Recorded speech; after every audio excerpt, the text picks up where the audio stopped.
Hi guys, James at Rampant Lion Reviews again for you today with another beer review. For this one we are going to stick to Sweden and we're going to return to a brewery that has featured on the channel a good number of times before. I've had some really nice beers from these guys over the years, and I think this brewery is probably one of the most famous Swedish breweries throughout the world. They made their name when it came to adding lots of kind of crazy ingredients and flavours into different beers, and that is still what they're known for today, along with their big kind of imperial stouts and stuff like this.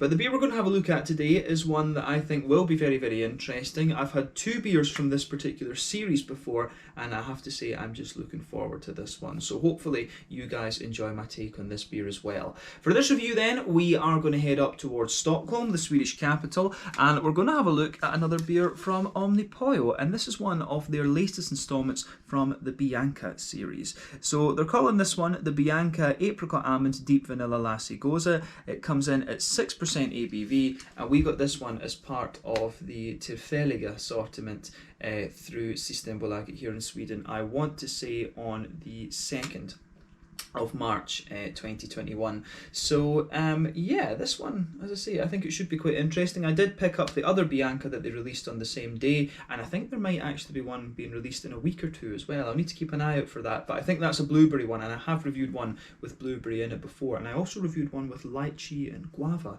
and things in it, if I remember rightly. But yeah, this one I think should be quite interesting. I like apricot, and I think the apricot and almond will be an interesting combination. Vanilla I do enjoy as well. So yeah, this one I think could be a really interesting beer.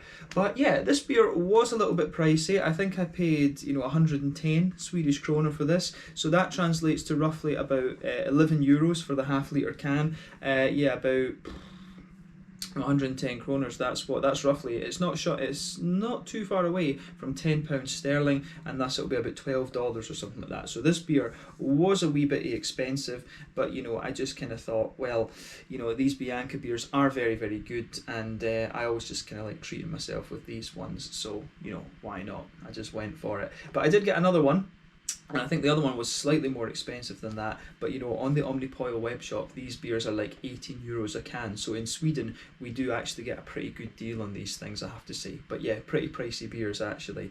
So yeah, just be aware of that if you do go for these Bianca ones. They are a little bit more pricey. But yeah, looking forward to trying this one regardless, and I hope that you guys enjoy my take on this beer as well. So let's see how we get on. So as always with my reviews then, I'll tell you a little bit about the brewery before we taste the beer. If you want to get straight to the tasting, just fast forward. All the usual links are in the video description below. That's the brewery website, the link to my other reviews that I've done from Omnipollo before, and you will see more added to that list in the fairly near future. But there's all the usual social media down there. If you want to see more reviews, do please consider subscribing to the channel. The whole channel, of course, has a geography-based tagging system, so you can go into the homepage and search for beer based on country, city, state, county, province, prefecture, whatever it is you happen to be interested in. Do check out the playlists of beers from different countries. There is one there for all the Swedish beers that I've reviewed for you. That's constantly being added to. And as always, please do get in touch and let me know some of the other beers and breweries that you guys would like to see me review. It's always great to hear from you guys that are watching the videos, and the support that you show the channel is hugely appreciated. So anyway, to tell you a little bit about Omnipollo then, on to my brewery notes. Let me just get that there. So yeah, Omnipollo, as I've told you before, was founded back in 2011 by Henok Fenty, who is a long-time home brewer, and also Carl Grandin, who is a clothing designer. But the two met, and they decided after a while that they wanted to start a brewery because they felt the Swedish beer scene was really insular, and it was quite insular abroad, they felt as well. But they really wanted to reinvigorate craft beer from both a stylistic sense and a gastronomic sense, they said. And so this kind of, they felt that this partnership between a home brewer and a designer was actually very, very logical. And out of that, they've created a very, at the time, it was a very, very unique style of brewing. There's a lot of people who have come along and been kind of inspired by them, if you like, since then. But their artwork is also very, very distinctive as well. Carl Grandin's artwork is obviously very, very distinctive. But yeah, the name of the brewery itself is derived from omnipotent chicken, so Omnipollo, pollo being Spanish for chicken, and these guys were gypsy brewers until 2020. They also opened the Omnipollo's Hat in Stockholm, which is a collaboration with Pizza Hut, and this has become really quite popular amongst beer lovers in the city. It's got very, very good pizza. I have been there before, and the next time I go, I will make sure that I film an out and about video to let you guys see what it's all about. But they've got a lot of really interesting Omnipollo beers on tap there as well. But in 2019, they also opened up another bar in Hamburg down in Germany, and they've got a bar in Gothenburg these days as well, and they've just opened up a bar in Tokyo in Japan actually. So I need to make sure that I go and check out Omnipollo Tokyo the next time I'm over there actually. That should hopefully be later this year. But in March of 2020 they announced that they were going to open their own brewery in Sundbyberg in a former church. This is to the northwest of central Stockholm, and this had previously been this place had previously been occupied by Sundbyberg Köksbryggeri, basically the Sundbyberg cooking brewery if you like, or the Sundbyberg kitchen brewery I guess we could say. But apparently the current brewing capacity they have in there is around 100,000 litres per year, but they are currently working to upgrade that to be around 600,000 litres of beer per year. But as of March 2021, when I'm filming this review for you, these guys have produced around 345 different kinds of beer, and yeah, there's a whole host of different styles in there. They really became well known for those big sweet imperial stouts that they do, kind of lots of interesting flavour essences and stuff going in with these things, but their kind of straight up beers have always been pretty nice as well. Nebuchadnezzar and Fata Morgana were always favourites of mine. Those, you know, that's probably their kind of signature New England IPA, and also their kind of signature West Coaster as well. Those are lovely, lovely beers, and they release, you know, random stuff every so often as well. They do release kind of straight up beers quite often too, but yeah, some people aren't so keen on the kind of flavour essence element of Omnipollo, but I think the thing that shows that these guys are such a good brewery is that they can brew the straight up beers very well as well, and you know, these ones with all the flavour essences are really interesting. Personally, I just view it as another kind of different style of brewing if you like. So yeah, it's quite a different approach you have to take to find the right base beer to suit the flavour essences that you're going to use. But yeah, an interesting brewery, this one of the most recognisable Swedish craft beer breweries these days, and one that I would recommend that you try if you get the chance. Probably the Noah, the Nebuchadnezzar, and the Fata Morgana would be the beers that I'd recommend you try from these guys. And as I say, if you want something if you want something quite crazy, then the Biancas are definitely worth it, but do make sure you're accustomed to what a Gose is before you splash out €18 or so on one of these beers. I think, you know, I have to admit, I do think €18 is a bit too pricey, but I think, you know, if you can get it at the Swedish price for like 10, you know, it's worth it as a treat, I would say. So yeah, that's, as I say, all I can really tell you about Omnipollo for the moment. If you want to learn more about these guys, you can check out the brewery website. You can follow them on Facebook and Instagram to keep up to date with all the latest goings on. And you can, of course, check out the Rate Beer, Untappd and Beer Advocate pages to learn more about all of the different beers that these guys have done. So, yeah, let's get on and actually have a taste of this beer then. I'll just let you have a little look at the artwork on this one. As you can see, it has the trademark feather that the Bianca series always has. It tells you a little bit about the beer on the back, but it's quite, you know, I have to say, that's the one thing I would say to them, is maybe to use a slightly darker green on this one, more of a turquoise rather than a kind of minty green, because it's quite difficult actually to kind of read it, to be honest. But yeah, it says the Bianca Apricot Almond Deep Vanilla Lassi Gose, brewed at the De Proef Brewery in Locriste Hefte, which I believe is near Ghent in Belgium.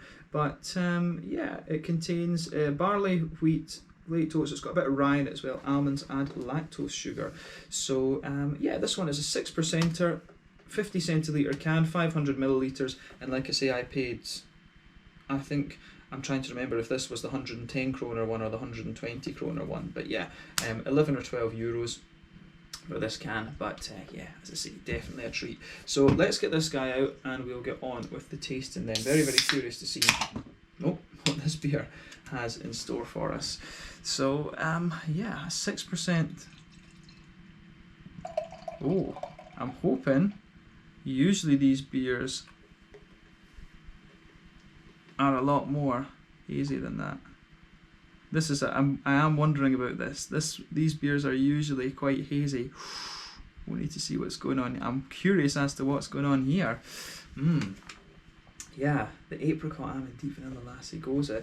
Maybe this one is actually meant to be clear. I don't know. Yeah. I don't see. We'll see how we go with this one anyway. Usually these beers are big hazy things. I was not expecting that to pour clear, but I'm thinking when it's this clear, when it's this clear, it must be intentional, because normally if it was just sediment, then you know you would get some level of haziness to it. But if it's this clear, I'm guessing it must be intentional. I did not expect that. I was expecting a big hazy sort of thing coming out of this one. So yeah, that was unexpected, I have to say. So yeah, in terms of colour, if we shine the light through this beer, it actually looks a little bit, you know, it's kind of along the lines of like a sort of Czech Letsak lager, you know, a slightly amberish looking lager, or an IPA or something like that. It actually looks to be quite a similar colour to an IPA, but you can see the beer's poured with just a bit over a half finger of a frothy, I would say slightly cream coloured head. I don't it could be perfect white actually. Yeah, I would say it's nearly perfect white, but I think a little touch creamy. One or two big bubbles sticking towards the side of the glass, a few little ones going up towards the bottom of the head there, but as you can see, that beer is absolutely crystal clear, and that is not what I expected from this one. I thought this was going to be one of these big hazy things, especially when it says it's got the wheat and the oats and the rye and stuff like that in it. That was not expected at all, I have to say. But yeah, it certainly looks very nice. So yeah, lovely kind of deep, kind of dark straw yellow colour, this one, kind of bordering on amber actually. But yeah, it's kind of like, this is basically the colour that you would get from a German Gose, like a German brewed classic Gose. I'm forgetting the name of the German one that I had in the last year or so, but there's not that many there's not that many kind of proper Goses, if you like, from Germany, like the original ones, how the style used to be brewed. So yeah, that's something I do need to go down to Germany and try and get a few. I need to go to the town where the Gose is actually from, and have a little look at it properly. But yeah, just so surprised that this beer is as transparent as it is. Yeah, lovely stuff. So yeah, that was a bit of a surprise. Was expecting a big haze bomb out of this one, but obviously that's not what we're getting today. We'll need to see, but we will pour the rest of the can in a little bit later on, just to make sure. But yeah, interesting. Definitely an interesting one in terms of its appearance. Not what I expected. Let's have a look at the aroma then and just see how we get on with this one. Very curious about it. Oh yeah. So straight away with this beer, you can smell the almonds, you can smell the vanilla, and you can smell the lactose out of it straight away. So this beer, when you take it in, it comes across as really creamy and really sweet, and yeah, you can smell that lactose base to it, and the vanilla kind of mixes in with the lactose. It almost just gives you the impression of like a kind of yogurty sort of thing, like a petit filou yogurt type thing. If you take the aroma in a little bit deeply, you can get a little touch of the bitiness of the wheat, but I think overall the aroma of this beer is just very kind of smooth and very sweet and almost very creamy in a lot of ways. That, I think, yeah, I would definitely stick with that. Very kind of smooth, very sort of creamy. So yeah, it's certainly an interesting one. I have to say, this beer is pretty damn interesting from that perspective. Yeah, it's quite different, as I say, from the other ones I've had before. When you take the aroma in, you start to get a little bit of the saltiness out of the Gose as well. Of course, that's one of the things that really defines the Gose. The Goses used to be put in bottles and then put in cellars, and then they would put salt in the bottles, and then the bottles would just kind of froth up, and the froth would cover like all of these bottles sitting next to each other. That was how they used to do the fermentation in the Gose in Germany, from what I understand. But yeah, the aroma of this one is really nice. I'm trying to figure out whether this beer has hops in it, because it actually does have a fairly nice little green component to it. There's a little bit of floral aromaticity. There is a bit of grassiness to it as well, and there's a wee tiny touch of earthiness. Usually in these big kind of sour beers, a lot of breweries will put, you know, lower alpha acid hops such as the Hallertau, Tettnanger, Sats, Styrian Golding, something like this, that doesn't overpower the sourness of the beer. And you know, quite often they'll just put old hops in it as well that have kind of lost a little bit of their potency. But this one, I don't think. Does it have hops listed in the ingredients? It doesn't actually. Yeah, it seems to be a thing amongst the Scandinavian breweries or Nordic breweries. I think some of the Finnish breweries do it as well. So yeah, it seems to be a thing amongst some of the Nordic breweries not to add hops into these Goses and Berliner Weisses and things like this. But you know, there's a brewery back home in Scotland, Vault City, who do some really interesting beers like this, and they always put hops in their beer, and I think it just adds a little bit of depth into the flavour. Actually, I do like put just a little bit of hop, even if it's, you know, Hallertau, Tinang or whatever. I think adding just a little bit of hop into these beers gives them a wee bit more depth.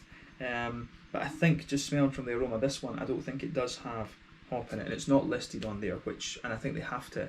I think they have to, like for Swedish market, they have to list all of these different ingredients for allergies and stuff. So yeah. You do get a wee bit of a kind of placebo, earthy, floral, grassy kind of thing out of it. But you've also got some really nice, you know, you've also just got a little bit of kind of brightness to that floral quality as well, which is quite interesting. If there's no hops in this, I'm curious as to how that comes out.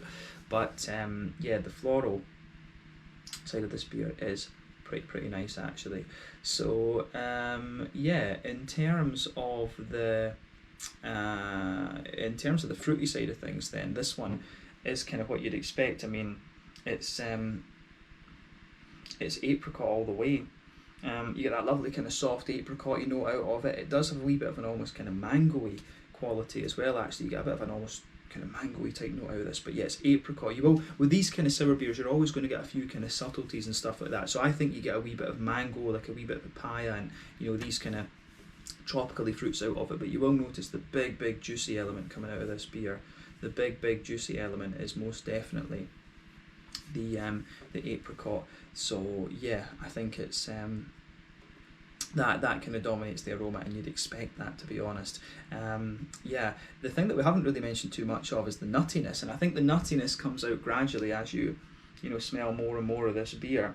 So I think the vanilla, as I say, the vanilla and the sort of lactosey notes are kind of mixing together, and the more that your nose adjusts to those, you start to get more and more of these kind of nice almond qualities out of the beer.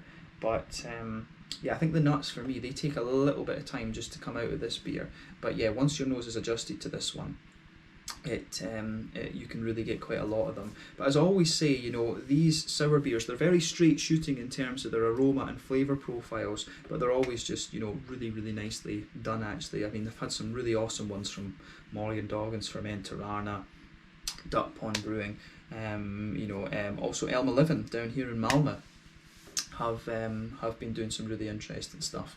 So yeah, interesting smelling beer, this one. Take a bit of time to ponder that aroma over before you get stuck in, but we're going to taste this one now. So this one is one of the new versions of Omnipollo Bianca, the Apricot Almond Deep Vanilla Lassi Gose. Surprised that this one's clear. It smells very nice though, so let's see how we get on with the tasting with this one. A 6% big fruity juicy Gose thing from Omnipollo. Slange, skull, cheers.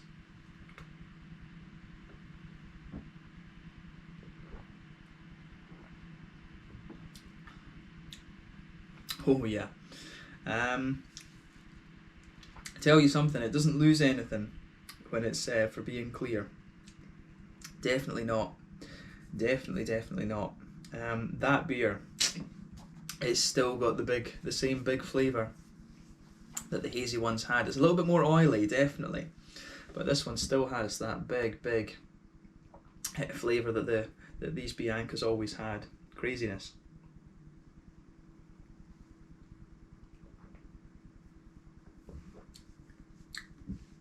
Yeah. That's another just really interesting, very quirky beer from Omnipollo actually. This is pretty damn interesting, I have to say. It almost tastes a little bit, I'm actually getting strange, the first thing that comes to mind with this, I'm actually getting a little bit of like a popcorn flavour out of this. That's the first thing that's kind of coming out on my tongue, is an aftertaste. I'm getting a really unusual kind of popcorny type flavour on my tongue there. So yeah, I didn't expect that out of it.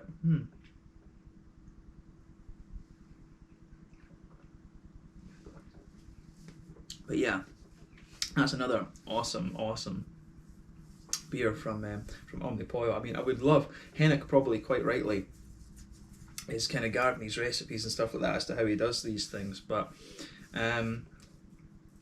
yeah, this beer is just craziness. It is actually just absolute craziness. You know, it does come with quite a hefty price tag, but I think it's you know, it does work out really nicely. I have to say, it's a lovely, lovely beer. Thumbs up to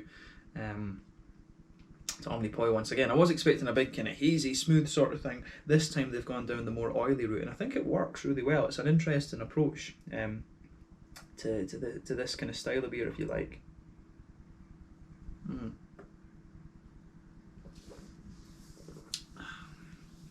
So yeah, where do we start with this one then? Straight away with this beer, you know, you get a lovely, it's just a big, almost syrupy level oiliness that you get out of this beer. It's just, it's craziness, it's absolute craziness. So what you'll notice with this beer is you can feel a little bit, you know, you'll notice that in the middle of your palate, it actually, it comes across very oily and smooth in the beginning, but then gradually you get this sort of popcorn kind of quality that just blankets the middle of your palate, and it really comes out a little bit into the aftertaste. It's almost a wee bit kind of woody and things like that. Actually, the aftertaste of this beer is really quite interesting, and when you go to that border region between middle third and back third of your tongue, it actually has a wee bit of an almost kind of toasty element to it, which is quite interesting. But the other elements of this beer kind of sit on top of that. You can feel that there's like a smooth layer of lactose and oat and things just kind of sitting on top of that. So yeah, the aftertaste with this one, with that kind of popcorny thing, is kind of unusual actually. It's like, you know, it's almost just like a slightly burnt popcorn flavour that you get off of this one in the aftertaste. Did not expect that in the slightest, I have to say.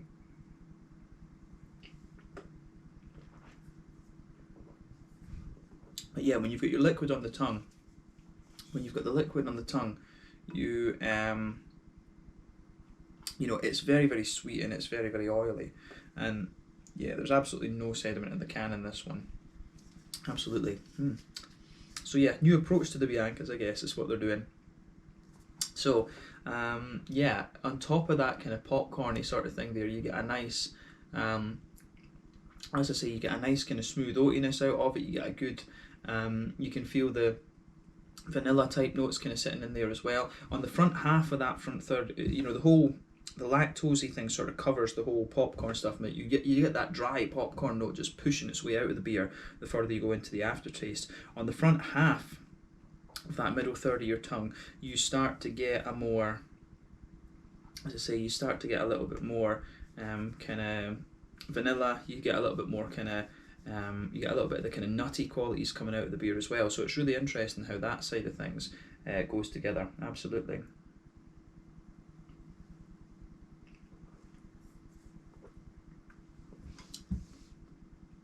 So yeah, the vanilla side of things, I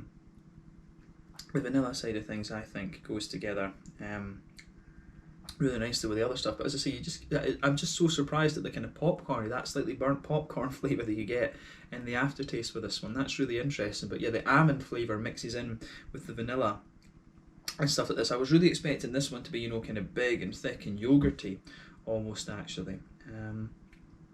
So yeah, this one's got a few interesting elements to it. On the back third of your palate, again, you get a bit more of that kind of popcorny-like flavour.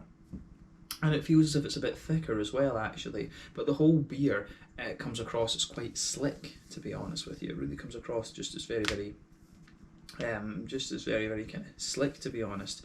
But yeah, the thing that's the most, I think the thing that's the most surprising and the kind of craziest about this this particular beer would definitely be that popcorn flavour that it has. Let me know your own thoughts on that in the comment section below, but to me, it just, in the middle of the palate, it really comes across like a sort of just toasty, popcorny. No, it's really like that. And again, these beers, as I always say, they're quite straight shooting in terms of their flavour profile, but the flavour of them is just so nice. It just really works.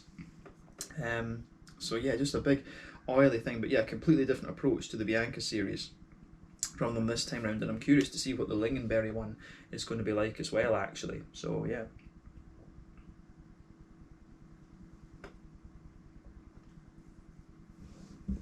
Yeah, I think to be honest, I think we've said all we need to say about the kind of malty side of this beer. I think, you know, you do get more of a kind of sweetness coming out of the beer. You get a bit more of a lactosey vanilla kind of thing that comes out of it. towards the back of the palate and the aftertaste as well. But yeah, I think we've covered the middle part of this beer really well, but it really does dry out and give you a kind of toasty popcorny note. Did not expect that from it. But yeah, in the back corners of the palate then there is a wee touch of earthiness there, and as you move further forward it's almost a little bit herbal on the kind of middle sides of the palate there. That builds a good bridge with that sort of popcorny flavour. But then yeah, as you move further forward to the kind of, as you move further forward towards the kind of front corners of the palate, it does get a wee touch floral actually, but then round the front curve of the palate it's a little bit lighter and grassy. Let me see, do we think there's hops in this?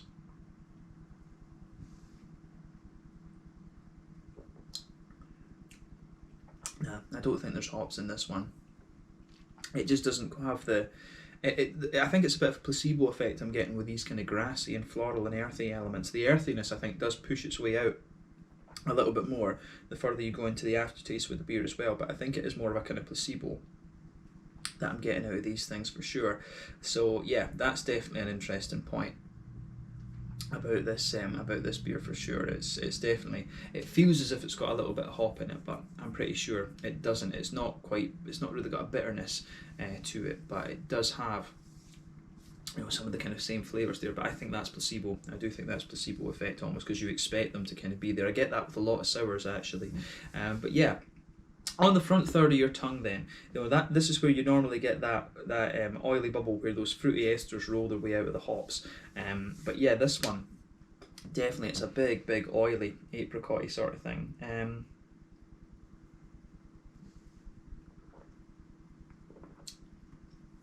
I wonder if it's apricot concentrate or something that they've used in this. You know, something like that. You know, because apricot is usually a very soft flavour, but in this, it actually comes across as quite strong and with a degree of pungency, and it comes out on that front third of your palate as well. Usually if you add fruit into the beer as an adjunct, it will come out on the kind of edges of your palate, if you like. It will come out with just a little bit. It will come out on the kind of edges of your tongue actually, so that's worth bearing in mind with this beer as well.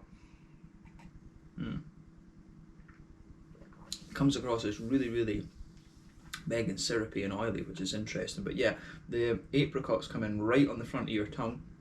They've got a wee bit of a kind of zing to them, which I quite like. So yeah, big oily apricot-y character out of this beer for sure. And then you've also got you know, you've got a few other kind of things in there. You would get the impression of a bit of mango. You'll get a little bit of a kind of apricot-y, well, a lot of apricot. You'll get a bit of a papaya type thing out of it. But those big oily things are concentrated on that front third of the tongue, which is just really interesting. But as I say, at the baseline of the fruity part of the beer on that front third of your tongue, you get that sort of burnt popcorny thing popping out of it as well. So yeah, the fruity side of things to this beer is the fruity side of this beer is pretty interesting too. So yeah, you know, Omnipollo have pulled off a really interesting beer here, and this is different to the other Biancas that we've had before. And the big oily fruity thing I think is very interesting. So yeah, just take a little bit of time and enjoy that before you before you get stuck into this beer. When you get stuck into this beer, just enjoy how kind of powerful the flavour of this beer is. This is one that's definitely, the flavour's more powerful rather than complex. I think that's a good way of saying this one up, but definitely one of the more oily Biancas that you're going to come across actually, for sure. So yeah, an interesting change of pace from Omnipollo.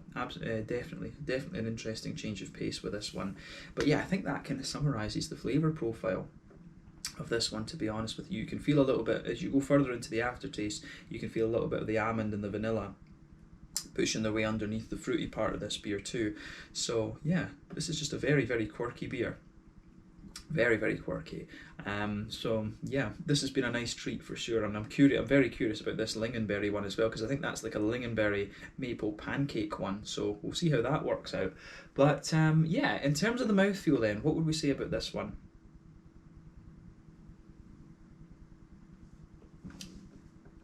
Yeah, I think this is kind of top end of mid-bodied, bottom end of full-bodied. The carbonation is very smooth. It's got a really oily but yet slick mouthfeel to it.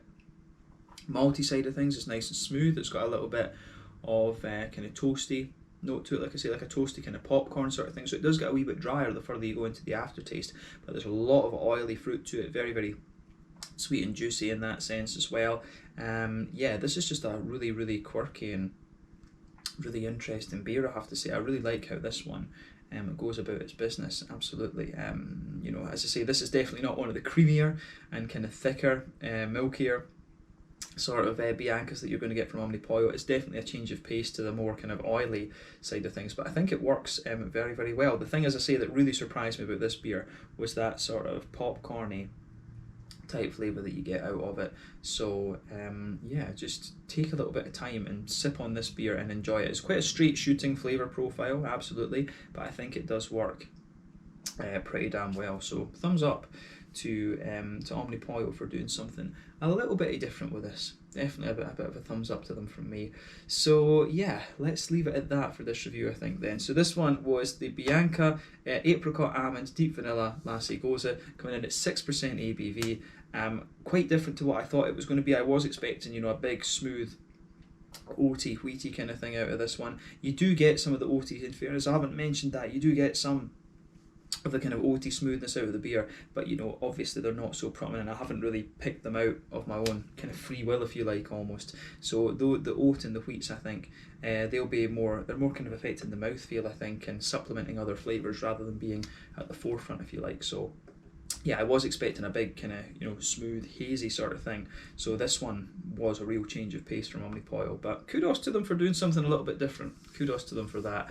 But yeah, let's leave it at that for this one. Once again, thank you for watching my beer reviews. Until the next time, please like, subscribe, share, all the usual YouTube stuff. Let me know your own thoughts on this beer in the comment section below. Let me know what your favourite beers are from Omnipollo. We will be returning to these guys very soon for a look at another Bianca, potentially another one beyond that. I need to see if the one that's coming out is one that I've reviewed. If not, I'll get a hold of it and review it.